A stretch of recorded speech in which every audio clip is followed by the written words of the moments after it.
Hola a todos. Eh, Seguimos con este ciclo del Festival de Asara y voy a contar la puesta en marcha de la Rueda de la Enseñanza. Cuando Gautama se iluminó, bueno, justo antes de iluminarse, cuando él había decidido dejar eh, bueno, antes de iluminarse, él andaba con 5 monjes ascetas y los cuales lo echaron de su grupo, por decirlo de alguna forma, pero bueno, cuando él ya había decidido irse de ahí.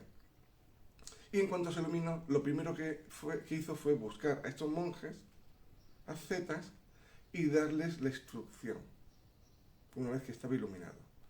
Y por ahí vamos a empezar.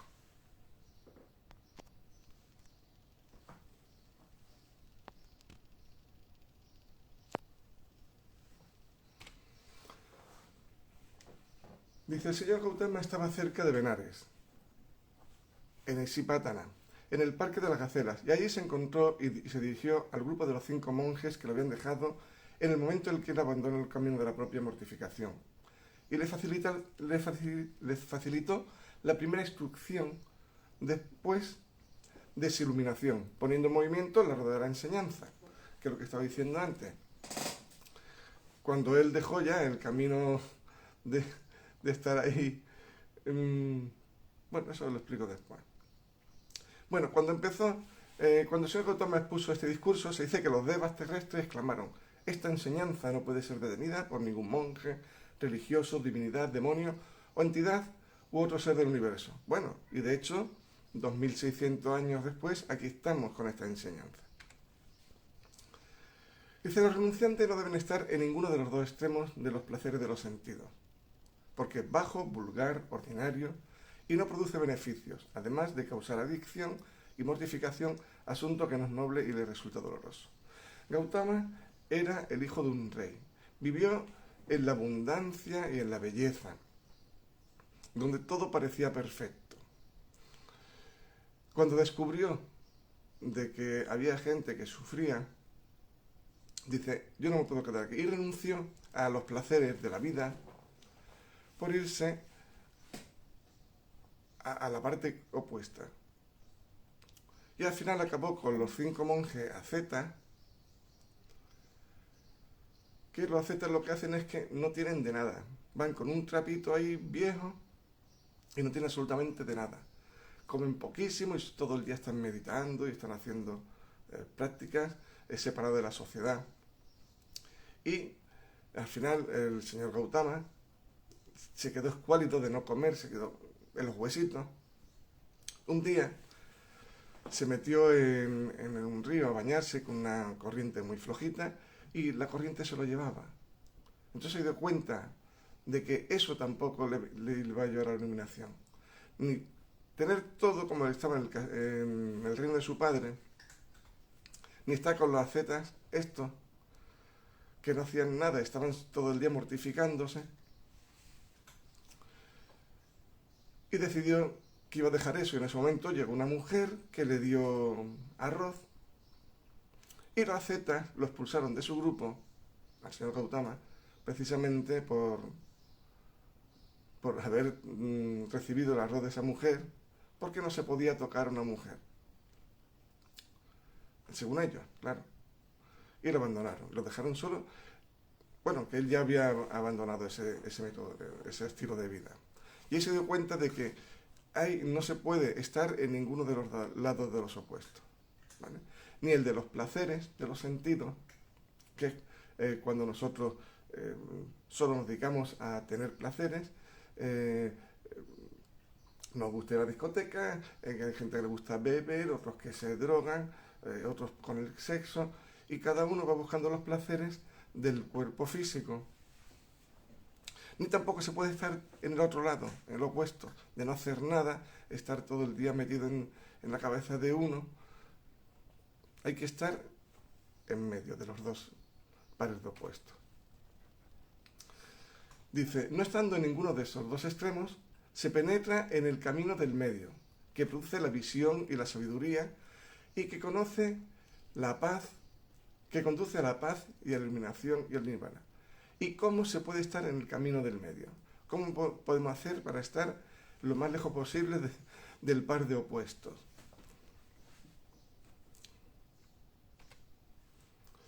Bueno, cuando uno empieza a este camino, no sé cómo llamarlo, a volverse un poquito más consciente, sin quererlo, a uno le dejan de gustar las cosas que antes le gustaban, lo que dan los placeres de la vida, ya no le gustan, ya no se divierte con eso, y se divierte con las cosas que está más a gusto, con las cosas que llamamos de carácter espiritual. Eso significa que uno ya está abandonando esa vida, poco a poco, eso no es una cosa que se haga de repente, ¿vale? Pero esos ya son los primeros indicativos. Bueno, ¿y cómo uno se mete en el camino del medio? Pues entendiendo las 4 nobles verdades, comprendiendo que existe el sufrimiento. Sabemos que existe el sufrimiento porque sufrimos, pero comprender por qué se sufre, cuál es la causa, ¿vale? Es lo que le radica. Porque si uno sufre y no sabe el por qué, está ahí atrapado y seguirá sufriendo. Pues entonces tenemos que comprenderlo, saber que la causa del sufrimiento es el apego, que debe ser eliminado y que nos liberamos del sufrimiento con la renuncia.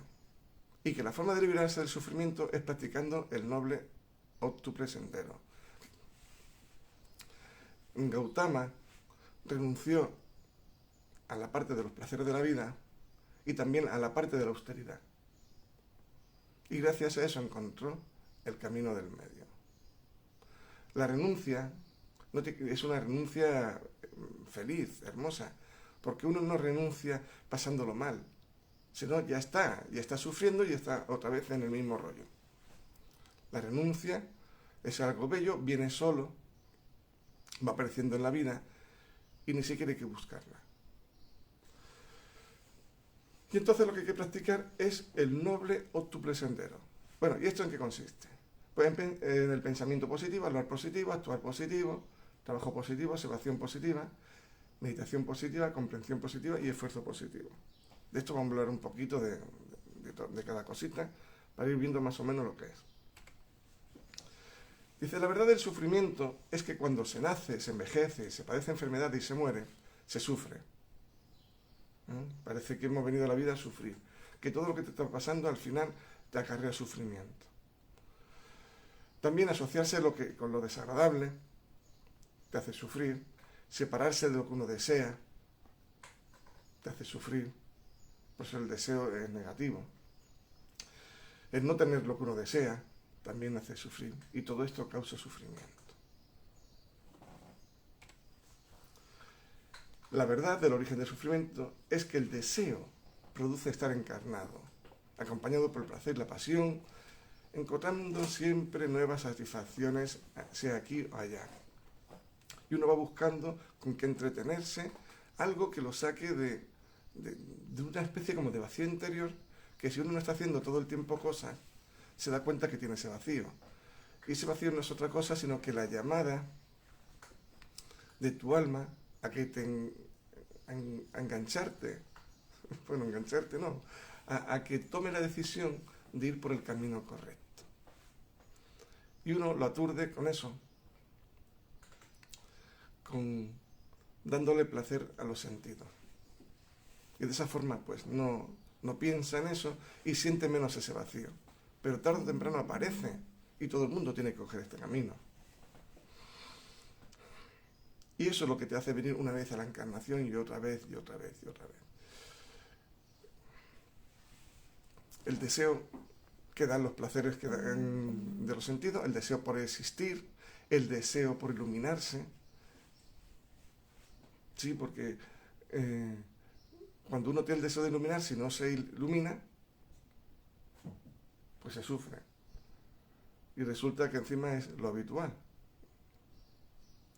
El deseo por no existir. Yo cada vez veo más gente que dicen, yo ya no quiero reencarnar más. Yo la próxima vez me quedo en el otro lado. Bueno, parece a mí que esto lo hemos dicho todo en las demás vidas y aquí estamos otra vez. Así que no será tan como nosotros nos pensamos. El noble obtupresentero es una forma de vivir que comienza y termina con la mente trascendental, con lo más elevado que tenemos. Entonces, el recto pensar, ¿qué es esto? Es la intención de estar libre de apegos, mala voluntad y crueldad. Sí, es estar con el bien. Y hay dos tipos de recto pensar. La recta intención respecto a las cosas de este mundo, la que se expresa en sí misma en llevar a cabo buenas acciones que traigan resultados para toda la humanidad. Hacer cosas buenas para todos. Cuando uno hace algo que es bueno para sí mismo, es completamente y absolutamente egoísta. Por supuesto. ¿Vale? Siempre que ese bien que uno hace es para todo el mundo, ya ahí no está el egoísmo. Ese es el recto pensar. En hacer cosas que no solo te beneficien a ti, sino que nos beneficien a todos. Que beneficie a la humanidad. Y también está la segunda parte, que es el recto pensar dirigido directamente a lo más alto del camino de purificación, que da por fruto el disolvimiento del nirvana, que es estar pensando en las cosas, en esta enseñanza, por ejemplo, que lo que hace es elevarte hasta que consiga la iluminación.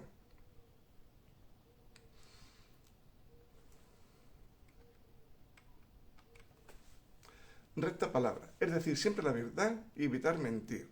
Uno tiene que llegar al momento en que lo primero que alguien le pregunta algo y lo primero que piensa en decir es la verdad. Ni siquiera se plantea el decir algo que sea mentira. Pase lo que pase. Y uno tiene que llegar siempre a eso. Porque yo personal siempre se está defendiendo. Y para defenderse, miente. También tiene que abstenerse de criticar. La crítica es una de las peores cosas que tenemos. Y uno critica y al final la vida te pone en la parte del que estás criticando para que veas que eso que tú criticas tan ligeramente no es ni tan fácil de estar ahí y que cada persona tiene su motivo. Y si lo está haciendo bien, vale, y si lo está haciendo mal, bueno, pues tiene que aprender a hacerlo bien. Por eso no hay que criticarlo. Hacerse criticar, promover armonía en vez de desacuerdo. Hay veces que yo veo personas que quieren llevar la contraria a todo, no sé el motivo. Eso crea desarmonía. Yo tengo conversaciones con personas que están hablando de una cosa, dice lo contrario, le da la vuelta, como para darle la razón, y ahora se cambian al otro lado. Se dan cuenta de que... Y es simplemente por... No sé, no lo entiendo muy bien. Esas cosas son negativas. No sirven para nada. Bueno, sí, sirven para hacer el mal, eso no. Nadie vive así. Abstenerse de usar un lenguaje negativo. Hay que ser positivo, hablar solo cosas positivas, porque ya sabemos que lo que uno habla lo atrae, ¿vale? No es nada fácil, pero bueno, poquito a poco uno lo va haciendo y lo va consiguiendo. Cultivar conversaciones agradables, hermosas. No hablar de lo mal que está el país, el gobierno y todas esas cosas. Ni criticar a los gobernantes, lo hagan como lo hagan, porque eso es negativo. Y te tiene aquí metido en la rueda de la enseñanza, porque después se devuelve por causa y efecto, y te tiene aquí metido en la rueda de la reencarnación. No te libera. Hablar amablemente, porque crea armonía, evitando las conversaciones en profundidad, sí, las que no sirven para nada. A veces no queda más remedio, pero bueno, en ese momento uno se pone en plan de escuchar, más que de otra cosa. Es hablar siempre en términos razonables sobre temas de valor, tales como la enseñanza y la iluminación. Hombre, siempre hay que aprovechar cualquier oportunidad que nos dé la vida para hablar de esto que nosotros sabemos y nos ha cambiado la vida y nos hace mejores personas. Pero no hablarlo así como el señor Gautama dice que... No, uno habla Sencillamente. A mí la vida me ha enseñado, yo he aprendido esto, a mí me va mejor hacer esto que lo otro. Y uno va soltando esas gotitas que a que la escucha le pueden venir bien y puede empezar a cambiar su vida también. Hay que dar la oportunidad a todo, no solo en las actividades que hacemos metafísicas, sino en todo momento. La recta acción. Ay, la recta acción. Dice, evitar aferrarse a la vida, evitar el robo y la apropiación de vida de las cosas. No robar nada. ¿Qué es el evitar aferrarse a la vida? Yo he visto, bueno, no lo he visto, sino que he visto en documentales, gente que se hace unos búnker para si hay una guerra nuclear, ellos salvarse ahí dentro de ese búnker. Yo no sé qué vida tan terrible es esa, si es como en las películas, que después está todo destruido. Pues, ¿para qué quieres vivir aquí? Vamos, si hay una guerra nuclear, por quiero poder, que el primero que maten sea a mí. ¿Vale? Yo no quiero estar sufriendo y padeciendo todo eso, y menos eso. Hay aferrarse a una vida terrible. Bueno. Pero bueno, incluso hay algunos, bueno, ya todavía es peor, un búnker anti-zombies, como si eso fuese una cosa que va a ocurrir o algo así. Pues, la gente se lava un poco la cabeza en esos aspectos. No tener sexo con personas que todavía estén bajo la custodia de sus padres o parientes, que tengan pareja o lo tengan prohibido. Evitar matar o robar. Dice, esto da buenos resultados en esta vida y en la otra parte de la vida. Esto, junto con una mente pura, nos lleva al camino de la liberación final, da buenos resultados y su fruto es la purificación. Nos tenemos que purificar no solo de acción, sino de mente y de palabra. Porque si estamos pensando en cosas negativas, si sentimos cosas negativas, rabia, odio, celos, cualquier cosa, eso en vez de purificarte te hace todo lo contrario, te envenena y te crea, vamos, te lleva para atrás, para toda pastilla. Y tenemos que hacer acciones positivas, que sean buenas para todo el mundo. No podemos ver a alguien que está sufriendo y no hacer nada. Y uno lo intenta, menos que, bueno, la otra persona no quiera. Pero siempre uno tiene un decretito, una llama que usar, algo que no interfiere con el libre albedrío de la otra persona y que le puede ayudar en ese momento. No podemos estar viendo sufrir a la gente y no hacer nada. Medio recto de vida. Es rechazar los medios negativos de ganarse la vida y vivir con medios correctos de subsistencia. Cualquier forma equivocada de ganarse la vida, sea matando u otra, es dañina para el bienestar de los seres sensibles. Uno tiene que tener un oficio que sea positivo, que sea una ayuda a la humanidad. Por ejemplo, una frutería, un frutero, una frutera, es un trabajo, un medio de vida perfecto, porque da alimento a las personas, a la humanidad. Un asesino a sueldo, desde luego, no. Ni cualquier otro que esté dañando a las personas humanas. Vendiendo droga, vendiendo alcohol y cosas que al final están dañando a todo el mundo. Eso hay que erradicarlo. Y si uno tiene ese medio de vida, tiene que ir buscando otro. Y si no sabe cómo hacerlo, que se lo pida a su Cristo interior. Que le traiga a su vida el trabajo perfecto. Y se libere de esas condiciones que no van a ser, que le van a hacer volver otra vez a la encarnación. Recta comprensión. Es comprender el sufrimiento, la causa del sufrimiento. Bueno, y la extinción del sufrimiento. Para poder extinguir el sufrimiento, tú tienes que saber por qué sufre. ¿Y cómo sabes tú cómo sufre? ¿Por qué sufre? Porque tienes que observarte. ¿Qué es lo que está pasando? ¿Por qué estás tú sufriendo? Y el momento en que tú lo sepas, ya conoces la causa, la puedes erradicar. Nada más que el saber por qué sufres, ya tienes casi todo el trabajo hecho. Y de esa forma lo puedes solucionar. Si no, ¿qué haces? Estás sufriendo y como no sabes por qué, no puedes arreglarlo. ¿Qué puedes hacer? Dice, cuando se comprende que el cuerpo, las sensaciones, Espérate. Sí, dice, significa la comprensión de la ley de causa y efecto, de las raíces de las acciones meritorias y de las que no las son. Sí, cuando tú sabes lo que es, bueno, tú sabes por ley de causa y efecto que todo lo que tú haces te va a volver a pasar.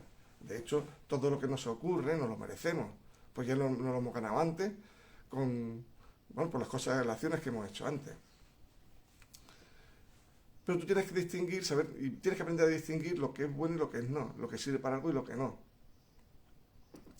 Dice, cuando se comprende que el cuerpo, las sensaciones, las percepciones, los agregados mentales y la conciencia son todo impermanente y por lo tanto están sujetos al sufrimiento y desprovistos de sustancia, se logra la recta comprensión. Sí, tienes que saber, pero para comprender todo esto tú tienes que observarlo. Y si tú observas tu cuerpo, que cuando tú tienes un sentimiento de cualquier tipo, hay una reacción en tu cuerpo y tú la estás observando. Cuando observas tu mente y que esa mente, un pensamiento te lleva a un sentimiento y ese sentimiento al final se refleja en el cuerpo físico. Cuando empiezas a comprender todo eso, te empiezas a liberar y empiezas a saber cómo van las cosas. Dice, recta atención. Es la contemplación del cuerpo, de las sensaciones. Me he adelantado un poco. Es la contemplación del cuerpo, las sensaciones, la mente, los objetos mentales. Muy, muy, muy importante es observar la mente. Ver lo que uno piensa. Ver cómo los pensamientos van encadenados de uno a otro. Y ver lo que pasa. Yo me acuerdo que yo hace años me creía que era muy positivo. Y entonces fue cuando aprendí yo a observar la mente. Y un día observando mis pensamientos vi cómo iban de uno a otro, como enlazados, y al final siempre acababan en un pensamiento negativo. Me quedé muerto. Yo pensando que era positivo y es todo lo contrario. Al final siempre acaban en una zona negativa. Bueno, gracias a eso me di cuenta de que no era positivo. Y todavía estoy aprendiendo. Y pude empezar a hacer cambios. Si no me llego a observar, pues ahora seguiría pensando que soy negativo sin serlo. Y nunca lo iba a conseguir. Porque eso es como el que es alcohólico y no lo sabe. No puede nunca acudir a un centro de rehabilitación porque si él piensa que no es alcohólico, ¿no? Yo conocí una vez una persona que se lo comenté que tenía que hacer algo. Dice, no, yo me bebo 4 o 5 cubetas al día. Alcohólico es el que se bebe 10.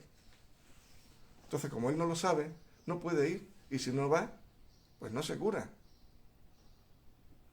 Pues esto es lo mismo. Entonces uno tiene que estar vigilando la mente, lo que piensa, lo que hace. Después, los sentimientos, qué es lo que ocurre. Ese pensamiento, qué sentimiento acarrea y cómo eso afecta en tu cuerpo físico. En dónde se produce la sensación. Y uno va vigilando todo eso y cuando uno se encuentra en un estado mal, que se siente mal, se observa y por ahí va buscando el porqué. Y así consigue saberlo. Y de esa forma lo puede liberar.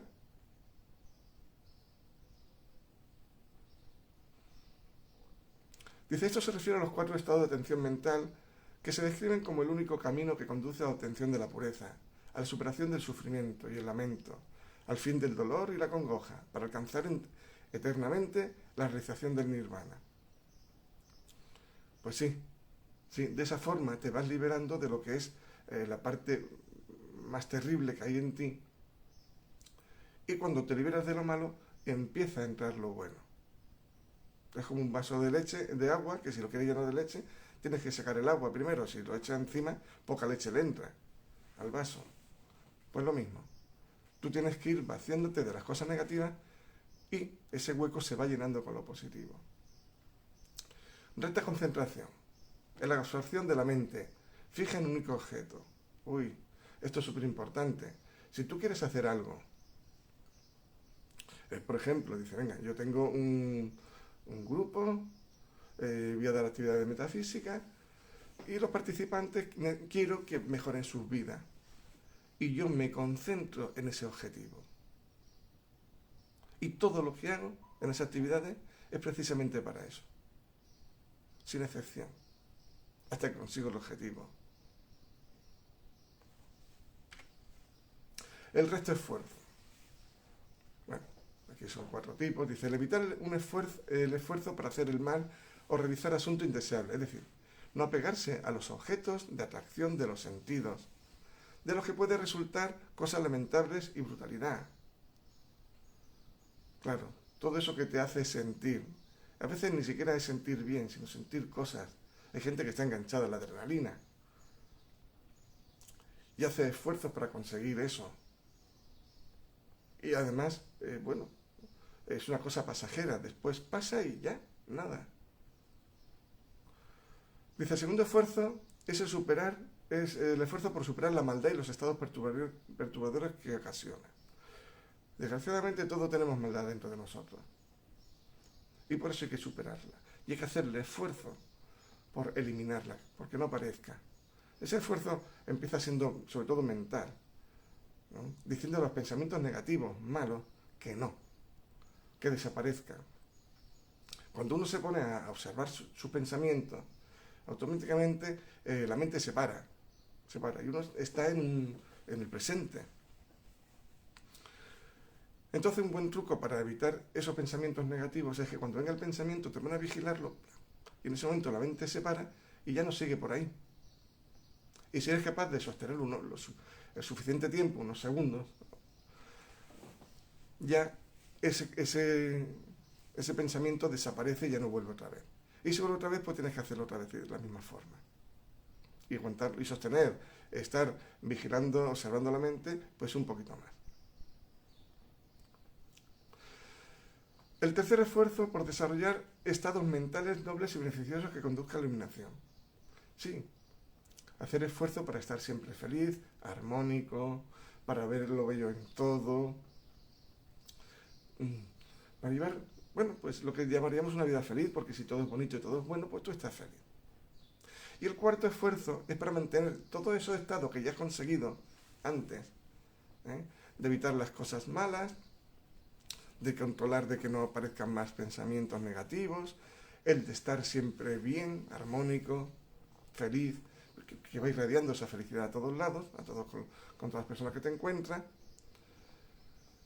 y es sostener eso, que es lo más difícil, porque parece que te llegan pruebas de todos lados para que tengas que ir soltándolo. Pues ese es el cuarto resto de esfuerzo, que es el más importante, es sostener lo que ya se ha conseguido, no caer para abajo, porque se cae, por muy alto que se llegue, al final siempre se puede caer. Bueno, pues estos son los 8 requerimientos que esto no se hace en serio progresivamente, sino que se cultivan todo a la vez. La perfección de uno solo de ellos puede llevar el desarrollo simultáneo de cada uno. Estos 8 puntos no es una cosa que tú hagas de uno en uno, se explica así porque no hay otra forma de explicarlo, pero se van haciendo todos al mismo tiempo. Y además, el mayor desarrollo de uno de ellos te ayuda a los demás, a desarrollar a los demás. Uno empujan a los otros. En verdad, todo funciona de la misma forma. En toda la enseñanza es igual, igual que la primera iniciación. Aunque se vaya explicando ordenadamente, después todo, es más, no solo la primera iniciación, sino las iniciaciones todas, se empiezan con la primera, se van poniendo un poquito de cada cosa de las demás. Y se tiene siempre un poquito de todo hasta que se consigue el todo. Dice, las malas acciones están regidas por el egoísmo y el propio punto de vista. Por lo tanto, son gobernadas por la ambición y la lujuria y el resentimiento y la ilusión. Sí, el mal siempre está regido por el egoísmo, porque es el yo personal que quiere algo beneficioso solo para él y solo piensa en él. Y los puntos de vista también son egoístas. Hay que saber y estar pensando, dice, vamos a ver, ¿qué es lo que hay dentro de mi cabeza? ¿Por qué hago las cosas de esta forma? ¿Por qué me gusta este partido político? ¿Por qué me gusta esta religión o lo que sea? Saber dónde está cada uno. A ver si no son cosas heredadas de otros que no tienen nada que ver contigo. Y al final te están fastidiando. y te están impidiendo que tú sigas para adelante tu camino. Es bueno y meritorio todo aquello que es desinteresado y está inspirado por la benevolencia y la sabiduría. Todo eso que uno hace que no es para sí mismo, eso es bueno. Porque si no hace para ti, ¿para qué lo hace para los demás? Estar pendiente de que los demás no sufran. No decir ni hacer nada que haga sufrir a nadie. Estar pendiente siempre de no crear desarmonía ni la más mínima. Eso es un trabajo que tenemos que hacerlo. Bueno, y si no has empezado, tienes que empezar ya. Tú tienes que traer luz al mundo. Bueno, a ver, ¿dónde está el botoncito? Aquí está. Bueno, pues ya hemos terminado. Esto es todo. Gracias por asistir. Y bueno, ahora hay muchas más charlas todo el día, las 24 horas, y pues seguiremos viéndolas. Muchas gracias a todos.